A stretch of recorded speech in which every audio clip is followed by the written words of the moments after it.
Assalamualaikum warahmatullahi wabarakatuh. Saya Nabila Febriani Khairunisya.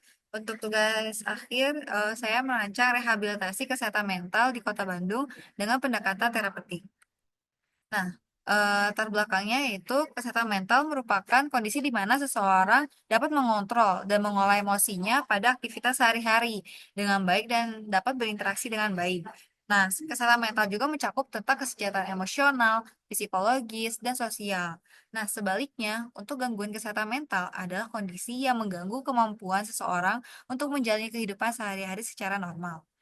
Nah, untuk di Indonesia sendiri ditemukan sebanyak 9.162.886 kasus depresi pada tahun 2023.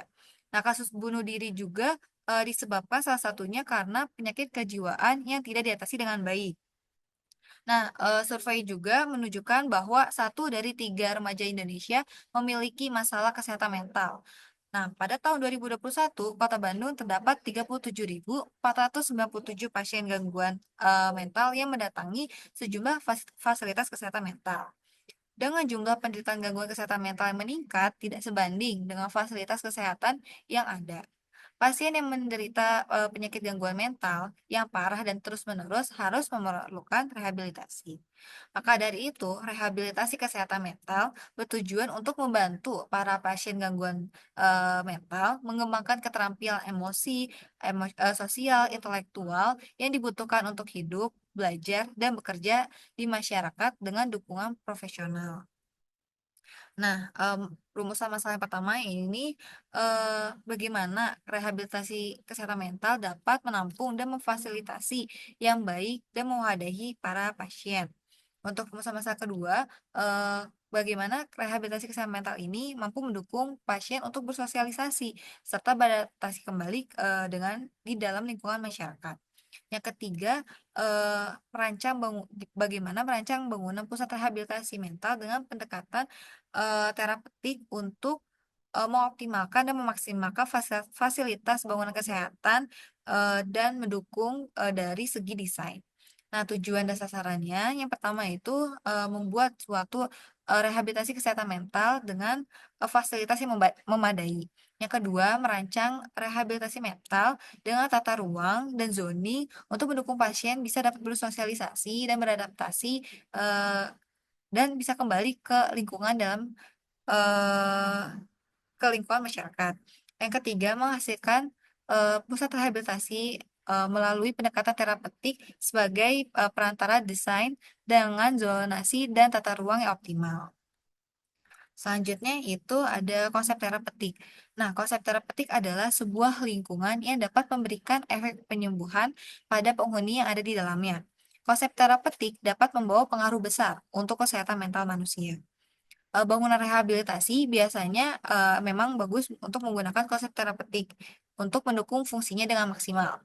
Penggunaan konsep terapeutik juga berpengaruh, dalam mengurangi ketakutan dan stres. Nah, untuk penerapannya sendiri, yaitu yang pertama ada, ruang hijau yang menjadi salah satu faktor dari pemulihan, yang kedua ada pemanfaatan alam pada ruang, yang ketiga ada nuansa alam yang hadir di sekitar bangunan, dan keempat yaitu penggunaan warnanya. Nah, untuk kriteria sendiri, pencarian lokasi itu di sini ada 7. Yang pertama itu tapak terbangun di lokasi, yang tidak, rawan bencana atau area berbahaya. Yang kedua, kontur relatif, datar. Yang ketiga, tidak dekat dengan sutet atau PLTD. Yang keempat itu akses transportasinya baik dan mudah dijangkau oleh masyarakat. Yang kelima, lokasi tidak jauh dari, pusat kota. Yang keenam, memanfaatkan pemandangan alam sekitar untuk sebagai, salah satu proses penyembuhan.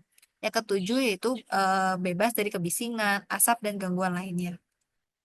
Nah, dari situ, saya menentukan lokasinya itu di Jalan Terusan Jakarta, Antapani Tengah, Kecamatan Antapani, Kota Bandung. Nah, untuk SWK-nya sendiri itu ada di SWK Acamani dengan luasan 9.195 meter persegi. Nah, alasan untuk pemilihan lokasi di sini yaitu, yang pertama dekat dengan pusat kota, yang kedua tidak rawan bencana, yang ketiga jauh dari PLTD atau SUTED, dan keempat konturnya datar. Nah, ini merupakan site plan-nya. Untuk yang nomor satu itu keterangan entrance, untuk yang dua itu exit, nah untuk ketiga itu merupakan parkir motor, yang keempat itu parkir mobil, dan yang kelima itu tempat rehabilitasinya. Nah, untuk di denah lantai satu ini difokuskan untuk fasilitas kesehatan yang bersifatnya publik dan semi publik, yang mana berisikan tentang diisi dengan eh, ruangan-ruangan untuk konseling dan juga untuk para eh, pasien untuk berobat. Nah, untuk lantai dua difokuskan untuk private, yang sebelah kanan itu untuk eh, staff-staff dan pengelola bangunan tersebut. Nah, untuk sebelah kirinya itu private untuk ruang inap rehabilitasi bagi pasien. Nah, untuk di lantai tiga sendiri difokuskan untuk sebagai ruangan yang mendukung salah satu penyembuhan dari apa ke- penyakit gangguan mental. Ya, ada ruangan meditasi, ruangan terapi, dan juga ruangan yoga. Nah, ini untuk potongannya dan ini untuk tampaknya. Mungkin dari saya sekian, kurang lebih mohon maaf. Assalamualaikum warahmatullahi wabarakatuh.